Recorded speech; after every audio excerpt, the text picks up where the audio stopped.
This is Pastor May. You're welcome to my channel. I welcome you to this very video, and I'm not really going to be answering a question today. I'm just going to talk about a few things, especially surrounding the issue of parenting. I do not claim to be the perfect parent. I have a lot to learn.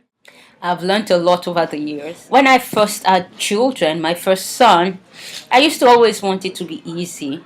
I was like waiting for this magical moment when everything would suddenly be easy. I would get everything right. Everything would be in place, and whoa, I'd have the parenting thing all nailed down, all perfect, have my systems in place. And I kept asking God, Lord, why is it so difficult? Why is it so difficult? Until I realized that it's going to be hard work.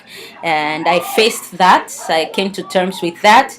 And that made it enjoyable. It took the pain out of the journey and made me realize that it's a learning process, that God doesn't expect me to know everything, but He wants me to be willing to learn and to change. So I would say one of the biggest things I've learned about parenting is that you have to be willing to learn and to change, to adapt to situations, adapt to your children, because I have two children, a boy and a girl. And it's not just the gender that makes them different. They have totally different personalities, and one approach that might work for one may not work for another. I've discovered that over the years, and therefore you have to adapt to each child. You have to be willing to work with the Holy Spirit. Again, I say that I'm still learning and I'm still growing, and I'm not perfect, but the Holy Spirit has been faithful to teach. I have a boy that's going to be 10 in March, in a few days. Whoa, it's March already. He's going to be 10 in a few days. Wow, it seems like the time just flew by. I can remember very vividly the first time I met him, and it's almost 10 years, and really that time does go by fast. I also have a daughter who is 8, going on 20, and she has really grown so quickly, and makes me realize that these times are precious, because I used to be so fearful where parenting was concerned, fearful that, okay, if I didn't do some things and I might miss it, and then I wouldn't find out for another 10 years, so I would overcompensate for the things I was fearful of. And as a result, it seemed like I was always treating them as a project, something I had to perfect, something I had to do, something I had to work on.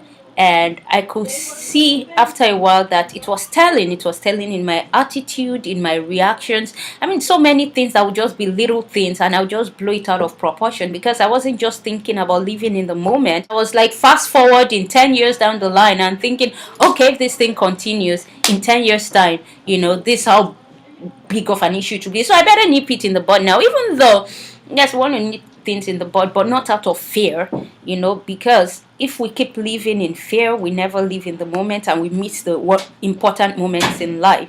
And God said that, look, if you're going to do this because you are fearful of what will happen when your child turns 17 or 18 or 19, that's a long time. 9 years is a long time. You can't do this for 9 years. You can't. And that really hit me. It made me realize that I have to take it by faith, knowing that God is working on me, working on my children, working in my family, and it will bring us to an expected end, which is a good end. And God said something. He said that more than you want your children to turn out right, I want them to turn out right. He says, you don't know how excited I am about the seed of the righteous man. We preach that the devil hates the seed of the righteous. The devil wants to, do this to them and do that to them and do all these horrible things to them. But on the other hand, we have a God who is excited about the seed of the righteous. God told me, said, I'm excited about your seed. I'm excited about the potential in them. I'm excited about what I could do in them, what I could do through them. I said, look, consider the things I've taught you. And when did you start learning these things? I mean, I really started getting into the word after I turned 18. 18 years before then, I got saved at the age of 11. So I did 7 years of religion. I went to church all my life, didn't know my left from my right. 18 years of religion, and then I started learning the word. He says, consider having children that can grow up in an atmosphere of the word. They will believe more easily the things that you may have even struggled to believe. They have a potential to do much greater things for me. I'm excited about them, so that you approach the issue of parenting with expectation, knowing that I have more for you than you do against you. Now, on the other hand, I just want to share a couple of funny stories. You have a child, especially around the age of 2 or maybe about 18 months when they start running around. We've all probably encountered the drama at the store, where all of a sudden you let go of a child's hand and either they are running around or they are taking what they shouldn't be taking. And well, depending on the culture you are raising your children in, there's some cultures around the world where you could deal with it right there and then and spank the child there. And then there are some places where you may not want to get on the floor right there and then and spank the child. So here I was when I was raising my kids. It was a dilemma where I had them like almost back to back. They're about 22 months apart.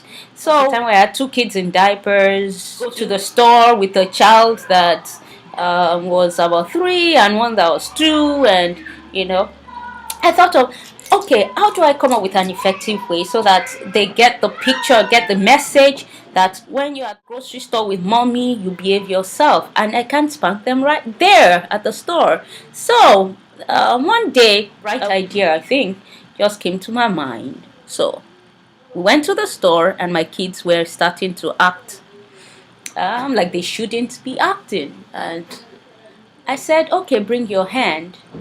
So they were happy, brought their little hand. So I took a pen and made a mark on it. I said, do you remember what you were doing when I put this mark? What you are doing right now? Touching candy, pulling stuff off the shelves, touching stuff you shouldn't be touching, trying to run around and stuff. They're like, yeah. They thought it was fun, so I put, pen marks or something on their hands. So I got in the car, got home. They had forgotten all about it. So I said, okay, come. Do you remember what you were doing when mommy put this on your hand? Yeah, okay. So I took a spanking device and I said, okay, I'm spanking you right now for what you were doing when I put that mark. So I gave them a spank. I did not abuse them. Just gave a little spanking on their 2 little hands. And that was it. They cried, they got over it. And the next time we went to the store, it happened again. I put the mark. We got home. I reminded them, kind of disciplined them. But after a few times, it got to a point that all I needed to do was take out the pen from my bag. And then they would start to say, oh, Mommy, I'm sorry. Mommy, I'm sorry. Mommy, I'm sorry. I didn't even have to spank them anymore, So I found it to be an effective way to discipline that age group. I'm not advocating anything, But I think that, no matter what your disciplinary measure is going to be, if you can discipline right there and then, I found it to be an effective way to put a reminder so that they could begin to associate what I could do there at the store with what could happen at home. I found that to be quite helpful, and you may as well. All right, this is Ask Pastor May, and even though I've not answered any questions today, you're welcome to send me questions at askpmay@gmail.com. That's askpmay@gmail.com, and I want to encourage you to stay tuned to this channel. Watch the messages, watch the videos. If you like the videos, click on like. Hopefully you don't dislike any of them, but do click on like and subscribe. Ask your friends to subscribe. We're trying to drive up the subscription on this channel. All right, God bless you.